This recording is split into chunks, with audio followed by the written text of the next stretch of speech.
Thanks for joining. All right, again, welcome everyone. We're thrilled that you could be with us today for this presentation on AI prompting for educators.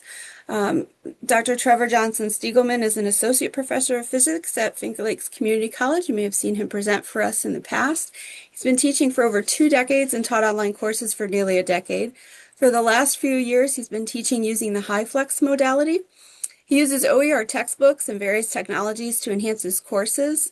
We've seen some of those in past presentation. It's really exciting. He uses his website, physicsthisweek.com, to help students at FLCC and other schools learn about the fundamentals of physics. He's also been researching and sharing ways to integrate generative AI into effective teaching practices. And so that's sort of what brought our attention to him today. You can visit his website at coachesoftech.com/AI, where you can find more information about AI in education. And I'll be posting a bunch of links in the chat for you from Trevor as well. So with that, I'm going to mute myself, Trevor, and turn it over. Thanks for joining us today. Okay. Thank you, Erin. Thank you, everyone, for being here. I'm very happy to share some information that I have about AI. I have been messing around with AI since shortly after the bomb was dropped in what it was at November 22. And then January 23, I was on a sabbatical, so I had a little time to play around with things. And since then, I've just been looking at ways to kind of maximize the potential of AI within my classes, and I'd like to share some of that information with you today. So Erin will be dropping the link in for the slides today, and you can take a look there. It's a slightly different version of what I have, mostly from an accessibility standpoint, but most of the content is there exactly the same if you'd like to follow along over there. Okay, so what we want to do today is look at ways to make good prompts for AI to kind of get you started in that process, um, and make those as effective as we can.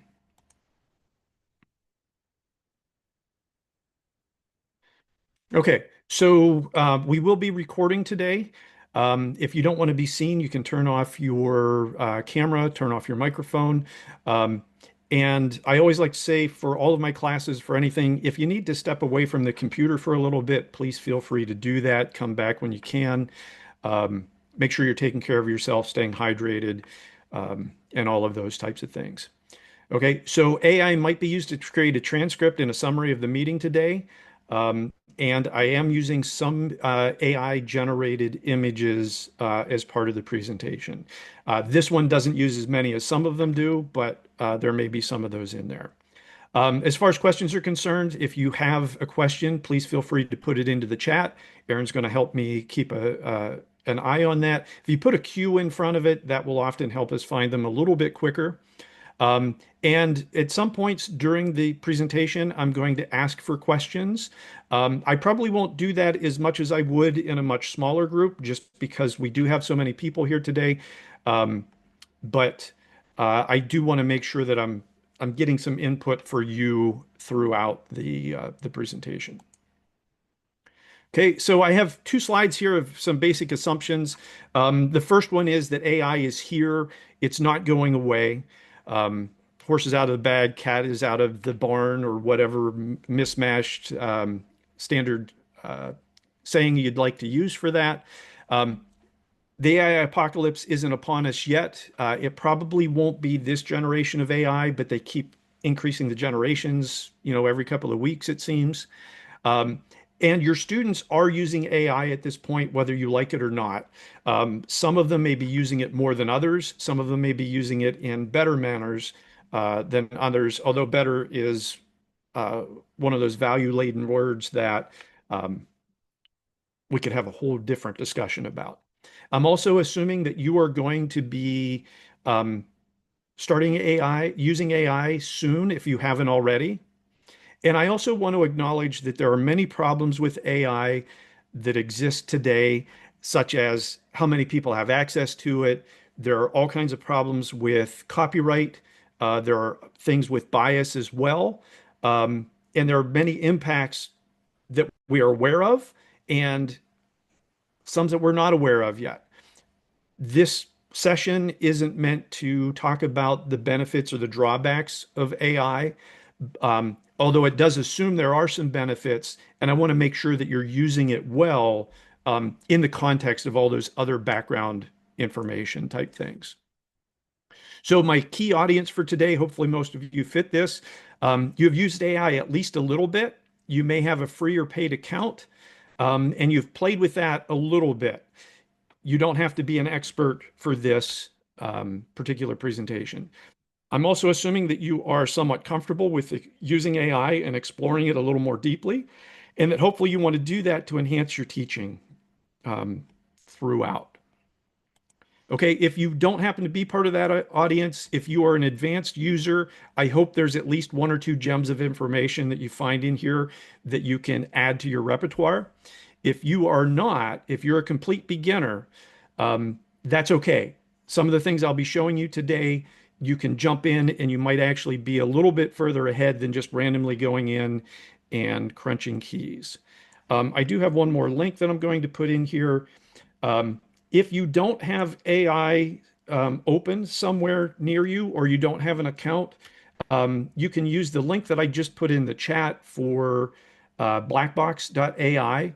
That is a free version of AI that you don't have to sign up for, at least the last time that I logged into it a little while ago. But you can go in and you can try some of the prompts that we're going to do today.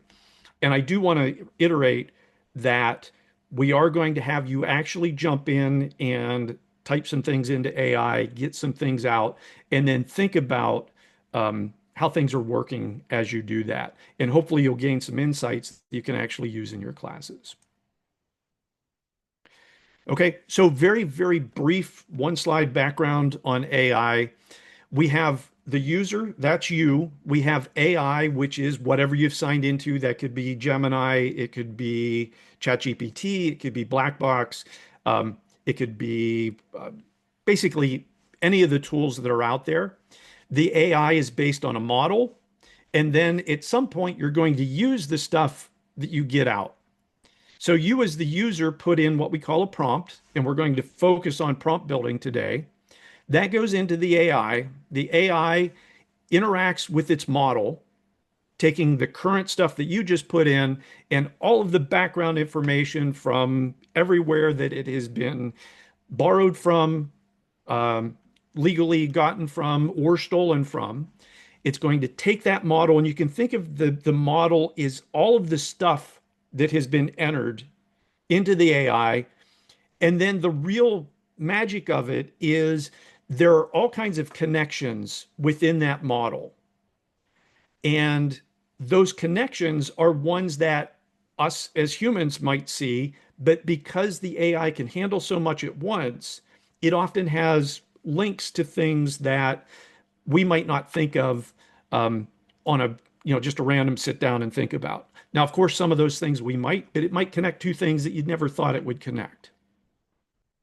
Okay, once that interaction happens, and it typically happens fairly quickly, depending on the model that you're using, you get an AI response that comes out back to you as the user. Now, at this point, you could use that directly, although I never recommend that. But you might go back in and add some context. What are you actually specifically looking for? Can you narrow it down a little bit? You might do some fine tuning. So if you think of the AI interaction as a conversation, you kind of go into the conversation with, this is what I want to do. You ask a question to somebody, you make a statement to somebody, they give you a response, and then you iterate off of that response and go back. Now, of course, in a regular conversation, you wouldn't say I'm iterating and going back through, but we just naturally talk that way.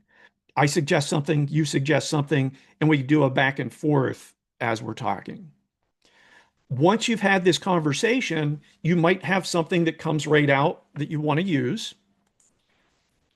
But before you actually use it anywhere, you want to make sure that you evaluate it. And we'll talk about things you should look at with that evaluation as we go. Okay. So I've already given a kind of a brief bit on it, but the prompt is just the questions or statements that you make that you put into the prompt box at the bottom of most AI tools. Again, think of it as a conversation. You, when you go to Google, you typically type something in, you go to a website, you maybe go back to Google if it's no good. You might come back again. You might look at a couple of things, but it's typically one way. You type in a question, you get something out that you go and look at. With AI, like I said, it's much more of a conversation. You type something in, you get something back, and treating it like a conversation can really help out. It really helps if you know what you want to talk about before you go in. Might be a good idea on paper before you do anything. This is what I'm trying to accomplish today, or at least have it in the back of your head. It is fun sometimes to just go in and shoot the breeze with AI, but generally you're going to go in with some idea of what you want in mind. And then the little notes that I have there, the responses are statistical. So if you ask the same question twice, you might get two different answers. Chances are they're going to be similar, but not always. It won't give you word for word each time. Whereas with Google, if you type in the same thing right now and then you type it again shortly later, chances are it's going to give you a very similar response. Now, again, I'm old school enough that I remember when Google didn't give you the AI summary at the beginning. That AI summary might not. Okay, Irene, I apologize. Black Box AI was free the last time I checked, and I will admit I wasn't smart enough to check it today. Um, you could try just in Google typing things in, and you will get some AI responses from that at the top above your um, above the regular listings that you would see from that. If anybody else has an idea to use, go ahead and pop that into the chat for Irene. Okay.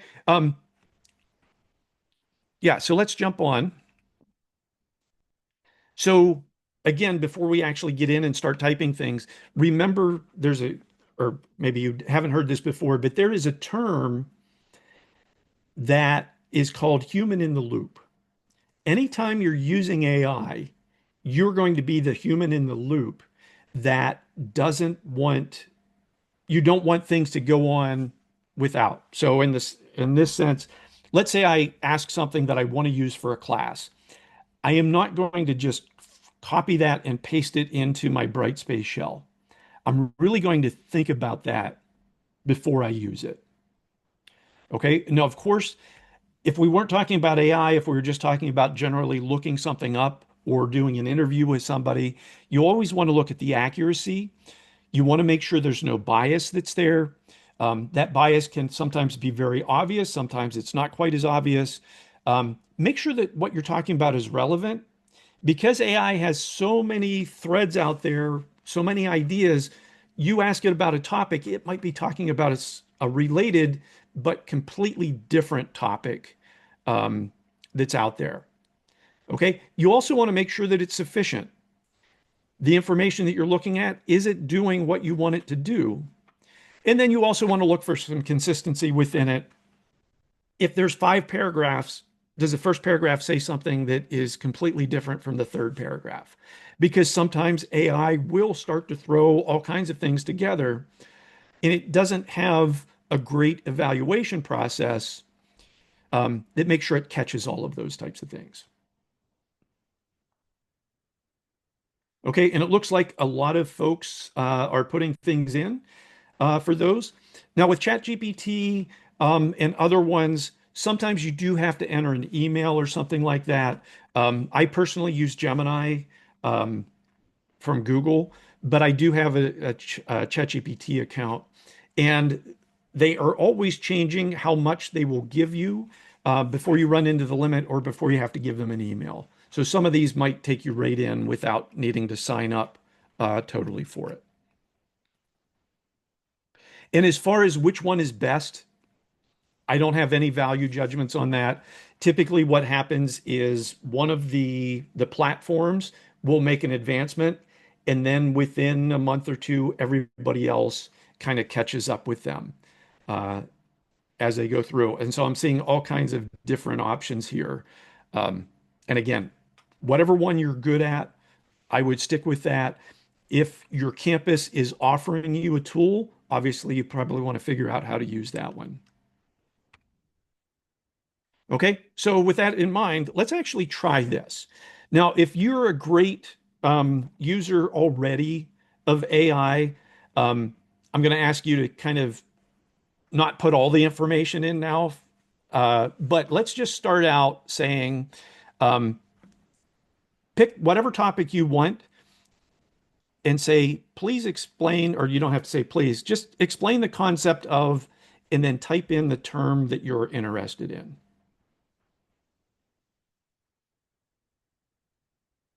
And then what I want you to do is read that response, maybe jot a few things down so that you're staying active in the um, within the seminar here.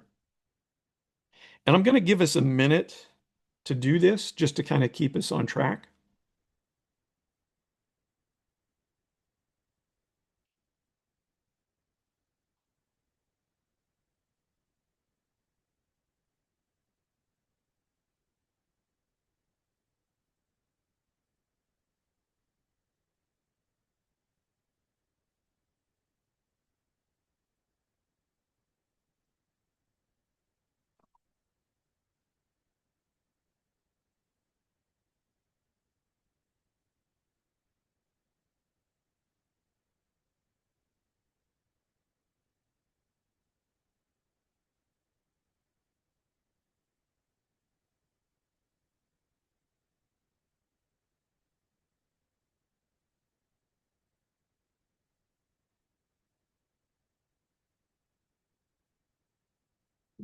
Okay, so there's our minute.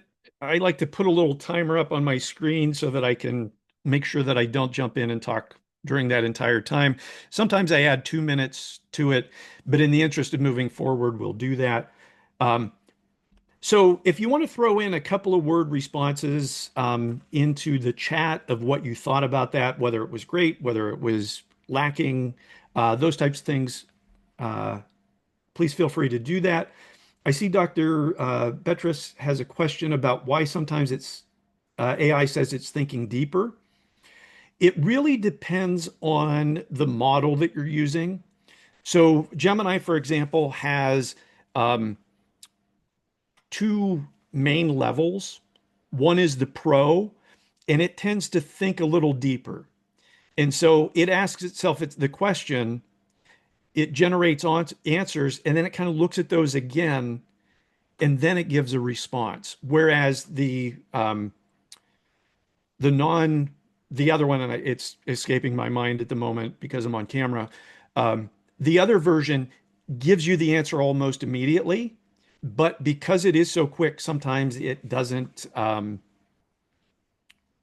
think through it quite as deeply, and you might not get quite as rich of an answer uh, that came out. Okay, so again, just taking a real quick look at things, we see some very, very thorough, very detailed and lengthy, pretty good, um, great concision, or yeah, something's very concise. It looks pretty thorough, very concise.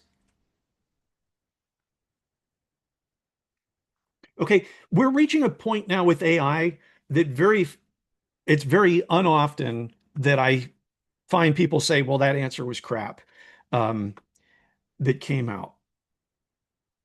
Okay, so that's pretty good. And I did see somebody put in there um, that they provided context to get a more pertinent response. That's a great idea. That's the type of thing we're going to look at as we move forward a little bit. So thank you all for your responses that you put in there. Okay, so the main part of your prompt is going to be some type of a question or some type of a statement um, that comes out. So you can ask things, the standard reporter questions: what are, who are, why, and when. Or you can put them in the form of a command or instruction. Tell me about something. Make a list about something, and so on. How you ask the question or how you prompt the question will have an effect on how it comes out. You don't have to type in full sentences, but I would recommend that you do. Um, the more information you can put in, generally the better type of a response you're going to get out, or at least better in the sense it's going to be more directed towards what you want. Um, but you could just type in physics and it might start telling you things about physics. So I am a physics professor, so I will use that as an example quite often. Okay, so as far as how specific you want to be, it really depends on the situation. In some cases, you might want to start really broad. Tell me about physics. In other cases, you might want to say something very specific in physics. How do I add two resistors in parallel? And the information that you'll get out, of course, will be greatly different between those two types of things. So if you do want to put a prompt together, it should contain a general mix of a couple of things. In particular, think about what you want to accomplish. So the question you ask is going to be based on what you want to get done. The context is going to matter. So somebody mentioned context. Think about who the audience is. Are you writing this? Are you trying to figure something out that you can share with other professors? Is it something that you want to share with your dean? Is it something that you want to share with your students? Is it something you want to share with your spouse or your children or um, somewhere else as you're going through? And then you want to have some parameters to that. What type of response do you want? How long of a response do you want?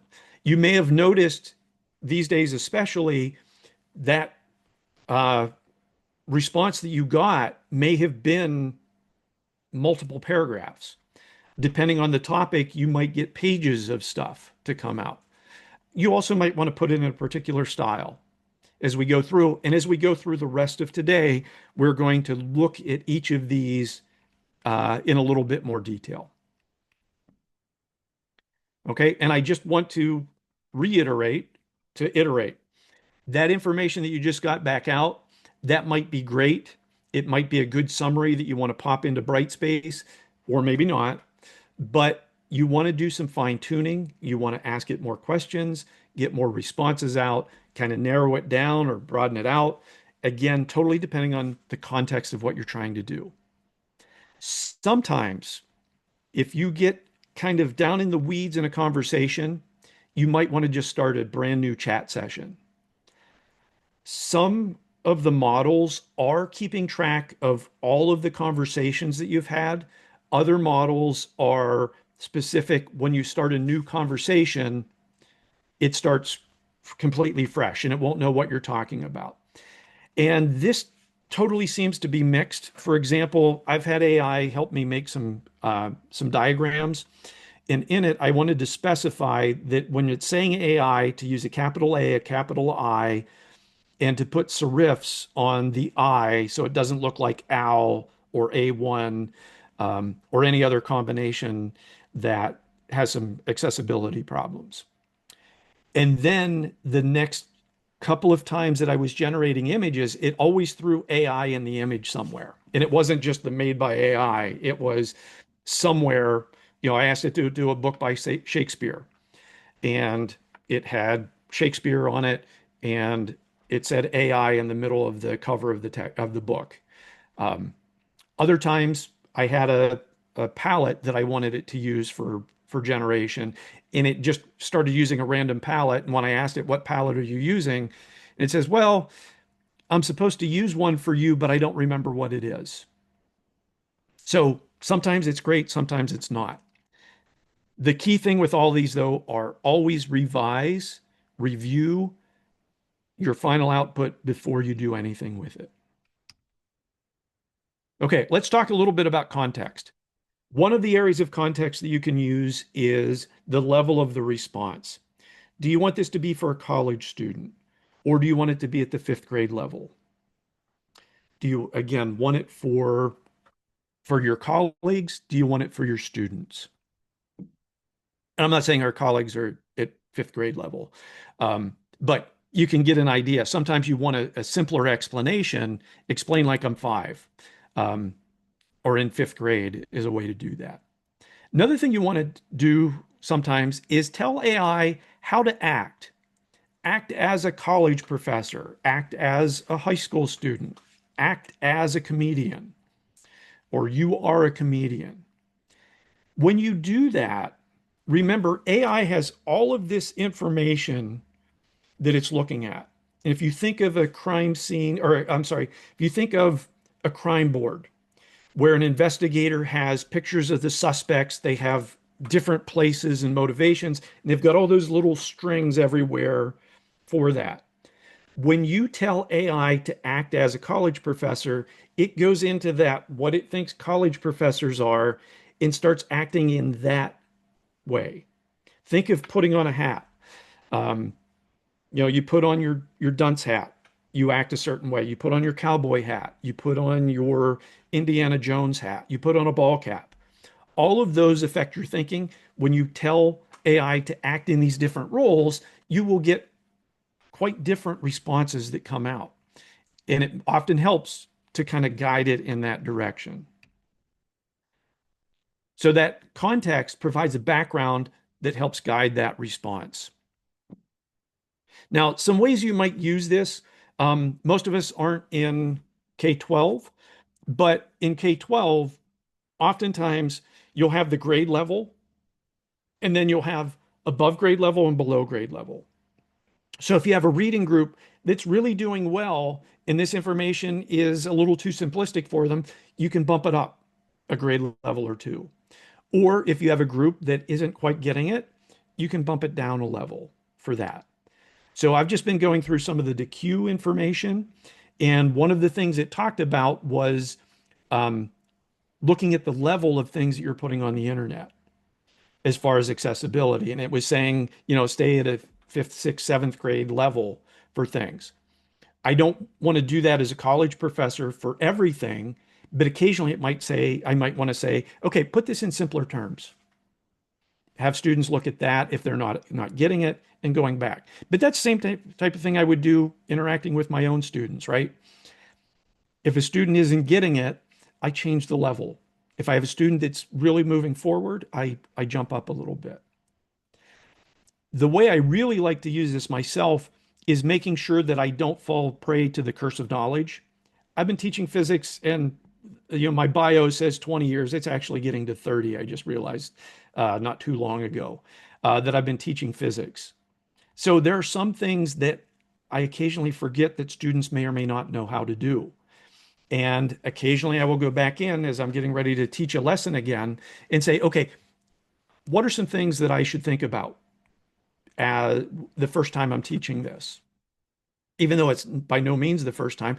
And I found things that, oh, yeah, I should mention this fact that I might not have assumed my students, or I may have assumed that my students would know.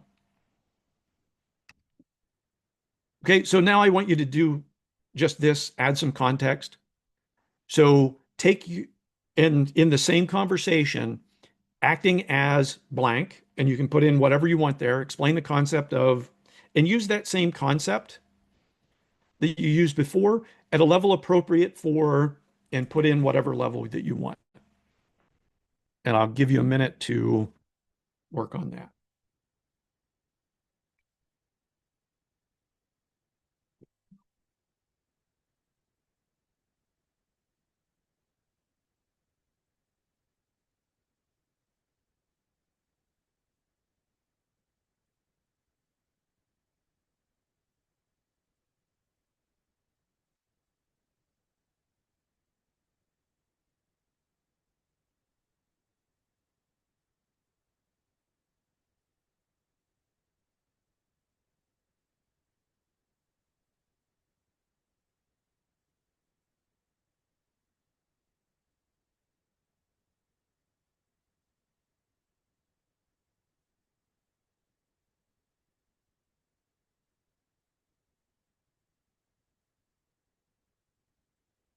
Okay, and once again, if you want to put in your thoughts maybe a brief comparison of what happened with this prompt versus the other one.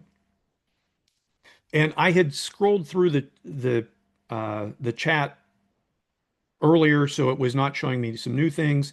Um, People are mentioning things like ChatGPT was multimodal. It gave things in a couple of different ways. Um, you may have gotten other terms to look into. Um, so, this is much more interactive than just opening up the textbook. And I think that's one of the places where AI can truly become a learning tool. We're not going to get that deep in this today, but hopefully this gets you thinking of ways that you can use this.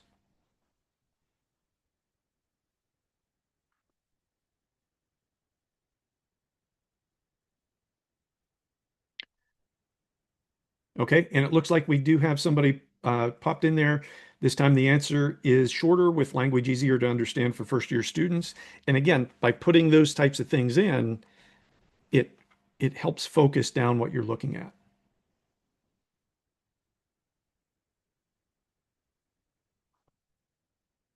Okay. Somebody asked a question about Latimer AI. I've never used Latimer myself for it. Somebody got scenarios and examples. Okay, acting as a professor, explained this at the grad student level, was very good in Gemini. Okay, and somebody just said, gave examples that a college student could relate to. And that's the type of thing could be an iteration. Give me some examples. And in fact, um, the person who said that, Ingrid, um, I don't know if you've seen my talk before, but that's exactly where we're headed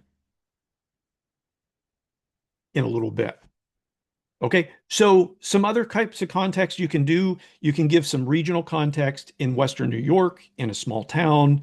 Um, you can also do some historical context in the age of, and you can pop something in, or from the late 20th century. And oftentimes that will help you focus in a little bit better on what you're trying uh, to get there. Okay, and I see one answer confused African ethics with South American. Yeah, these models aren't perfect um, with things. Somebody else said it explained the concept of fourth grader, and it said, do you want me to give you an activity you could use with fourth graders? Okay, and even though it was aimed at fourth graders, it looks like they could use it with college students too. Okay, now some of these ideas that I'm putting in here might help you shift away from your cursive knowledge. I have a tendency as a physics professor to talk about things rolling down hills, um, maybe throwing footballs or baseballs. I've started to try to use some more soccer examples because I have a lot of soccer players in my classes. Um, but by thinking outside of the box, AI gives you a great way to kind of get out there for it. Okay, so go ahead and put this in, um, just kind of following along. Give an example that a person from and put in a region in the, and then what I'm imagining there in the second blank is the 1980s, the late 20th century, the early 21st century, anything you like in there.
Okay, so somebody in the comments, Jenica said, I'm laughing and asked it to describe the moon landing as an 18th century American might. They recommend that as an exercise. This is the point where I do often get people giggling around the room when I'm doing this one in person, because it can really give you some great examples out there. One of the ways that I use this is instead of person from location um, who are in their 20s. I might put something like that in. And then sometimes it will give me some pop culture references that I then have to say, could you explain what that thing you just said was? I know I have a very bad habit of putting in references to the Ghostbusters and other places, Back to the Future, and other movies that I kind of grew up with, and my students don't have any idea what I'm talking about. And sometimes they'll say things that I have no idea what they're talking about. But AI can help me get some better examples. And then every couple of years, I might go back into my Brightspace shell and update those things. Okay, so going back to reviewing what's coming out, making sure that it's decent things are coming out, um, the African and South American type of thing, that can be either intentional bias or unintentional bias. Um, One of the things that I have learned as a community college professor is that, and I learned this from another community college professor, that if you ask with no specification of level, you might get a very brief or a very detailed explanation. But if you put in a college level explanation, you will get something that's very detailed. If you put it in as a community college level, it's generally still pretty good, but sometimes it won't have quite as many examples, or it might use somewhat simplified language that comes out. So at this point, I always do at a college level um, for my students, unless I want something that is more in the fifth, sixth, seventh grade type of a level. So that's something to be aware of. And to be honest, I had done community college level for a while until somebody pointed that out to me. And then I did college level, and I could tell the difference between the two. It wasn't that the community college one was bad, it just wasn't quite as robust. Um, and again, that's a bias that's hidden in there. People tend to think, oh, it's just a community college. Um, I would uh, certainly argue against that, but something to be aware of. Okay, so sometimes there's systemic bias that can come into this. Um, One of the early studies on ChatGPT, um, Lippens was in Europe, was doing some studies. They took job applications and had people put a curriculum vitae in there or resume and asked it, which of these would you go forward um, with an interview? And there was a range. This was done by a Dutch researcher. Names that were Dutch sounding tended to do much better. They got more reference, or got more recommended more times to have an interview. Eastern European, um, not quite as many.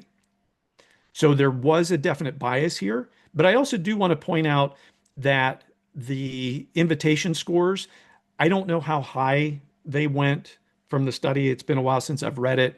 But from 63 to 67, if it's on a 100 scale, that's still relatively close, unless you happen to be the Dutch person versus the Asian um, that's applying for a job.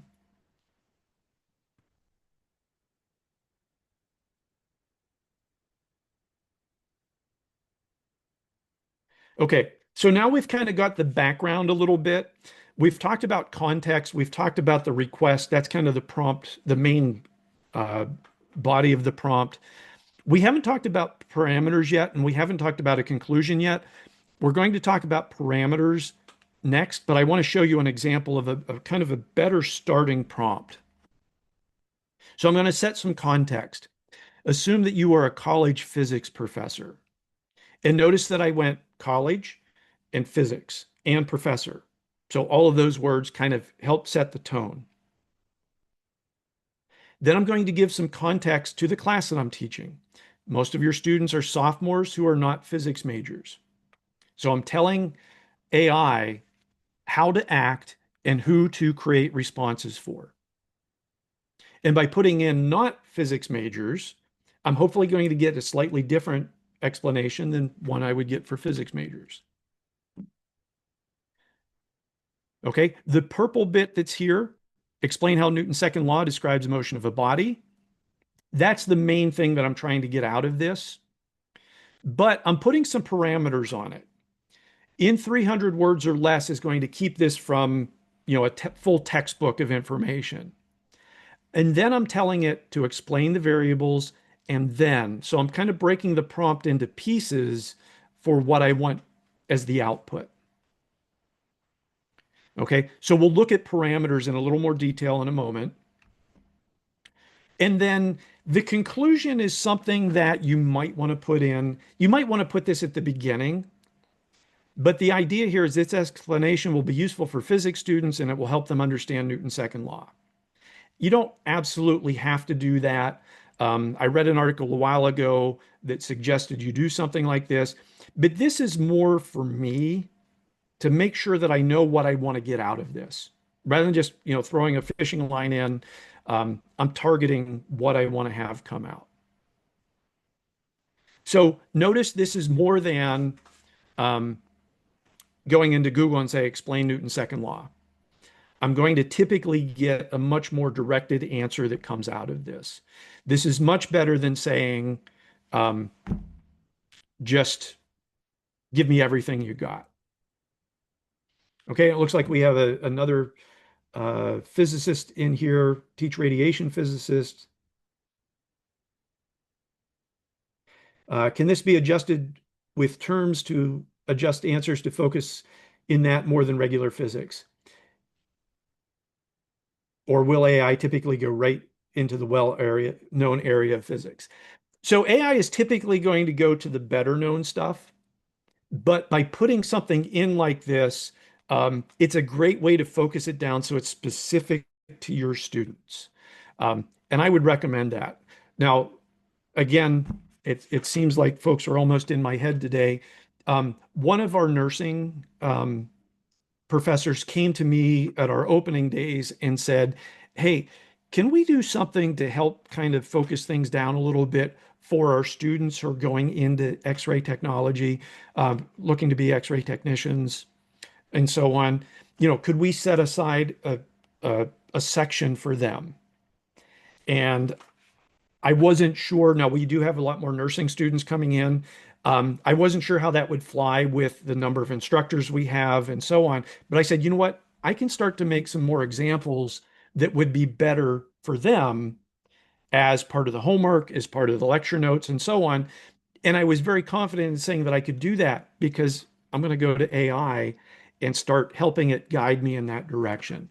I know enough about that to get myself in trouble, but hopefully the AI will point me in the right direction, and then I can use other sources to make sure that I am pointing in the right direction. Okay, and yeah, I realize we are coming up on quarter till the end of the hour. If anybody needs to leave, I totally understand. I have other meetings throughout the day. Um, thank you all for being here, but I'm going to press on for a few more minutes if you can stick around. So things you can do for parameters. You can do the type of response in the form of a question as a list of steps in paragraph form. You can do the style of the response. Do you want a list? Do you want a limerick? Um, in the style of, do it like in Shakespearean prose. Um, or do you want it written as a news article? You can put limits on the response.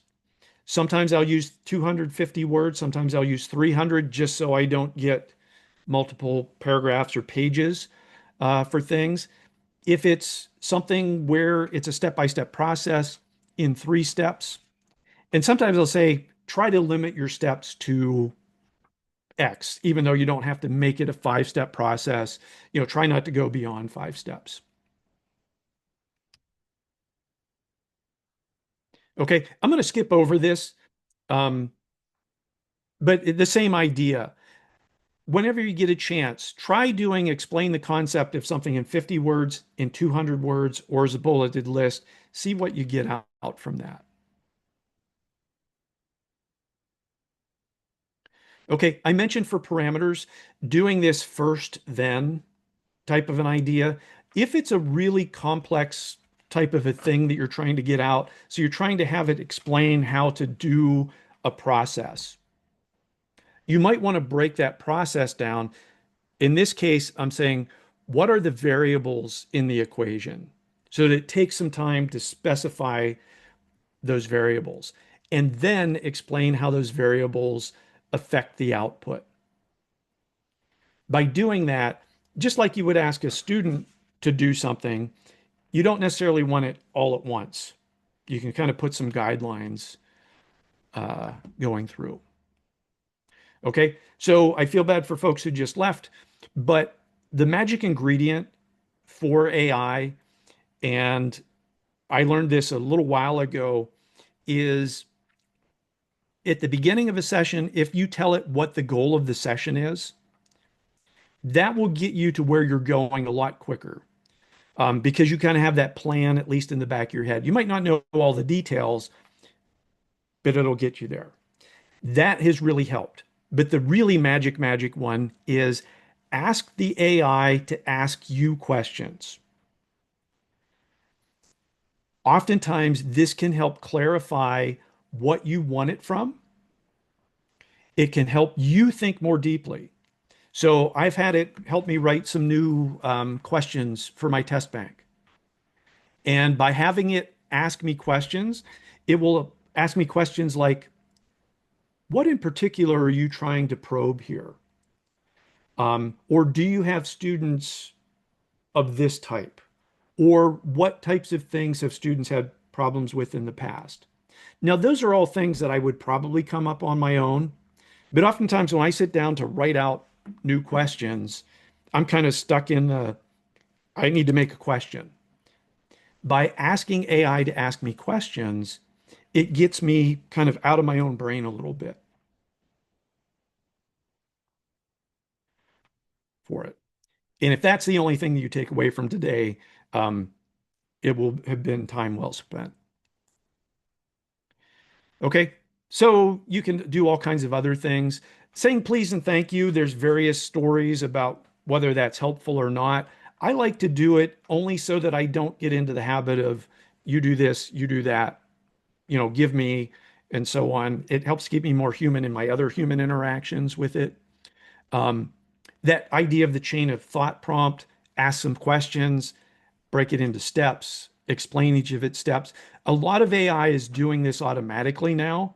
When I first wrote these things down, that was kind of a novel concept that we're coming in. Okay. If you add some stakes to the prompt, if this isn't good, I'll be fired. Sometimes you'll get a better response out than you may have otherwise.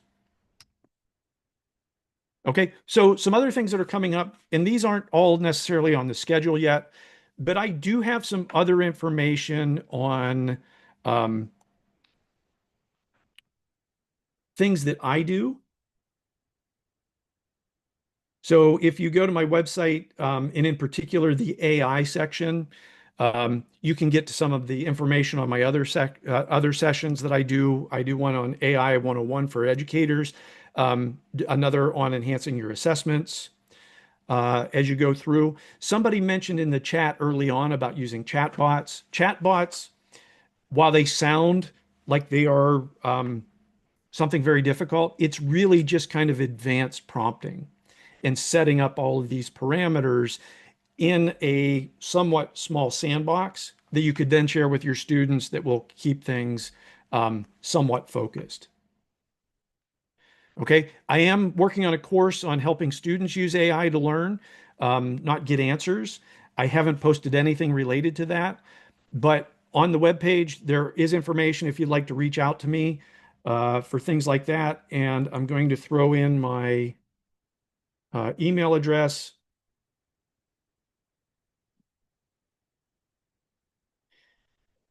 and I make sure I spelled it right. So if you want to reach out for anything, um, if you want to pay me to come and give a talk, I'll put it directly towards my AI subscription uh, fund back here. Okay, so thank you, everybody. Any other questions or comments?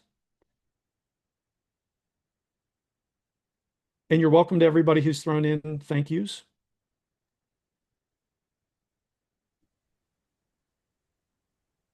Thank you, Trevor. I also put your slides in again. I think you did as well.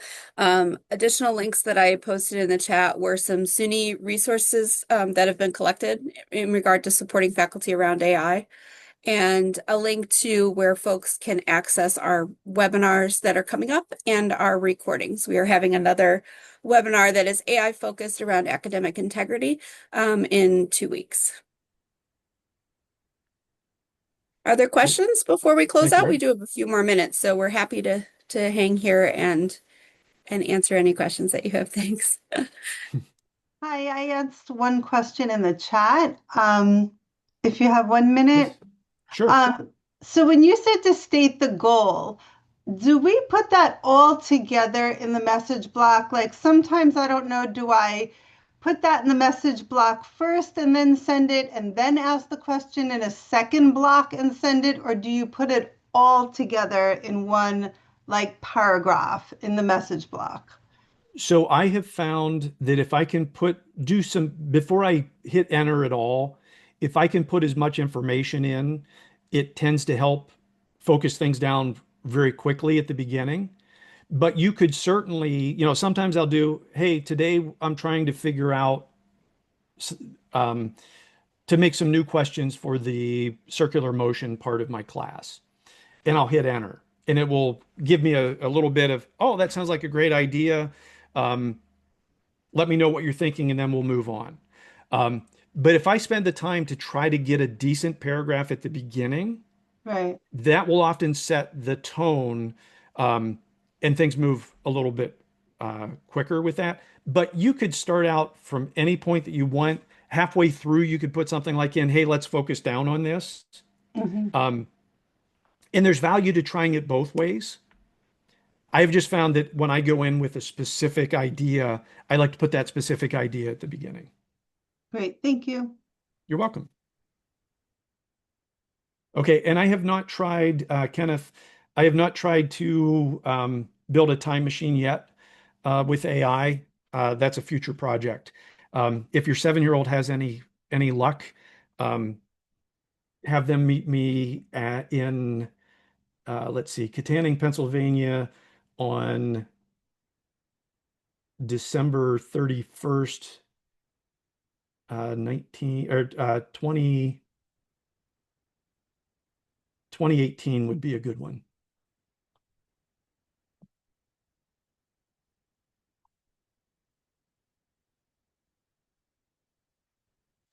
Thank you, Ken.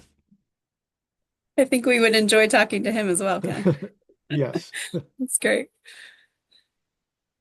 All right, well, thank you for all of the inspiration and the tips. This has really been helpful to kind of help us cultivate a little bit more of what we might be wanting from AI instead of just trying to figure out, how can we kind of get it to the point we were getting at. So I really appreciate some of your, and the interactive nature of the presentation as well, helping us to really dive in there and get our hands wet. Thank you, Aaron. Okay, and again, thank you everybody for being here. I really appreciate it. It's nice to see lots of folks who have stuck around to the very last second. Um, Thank you all for coming, and like I said, reach out if you have any questions.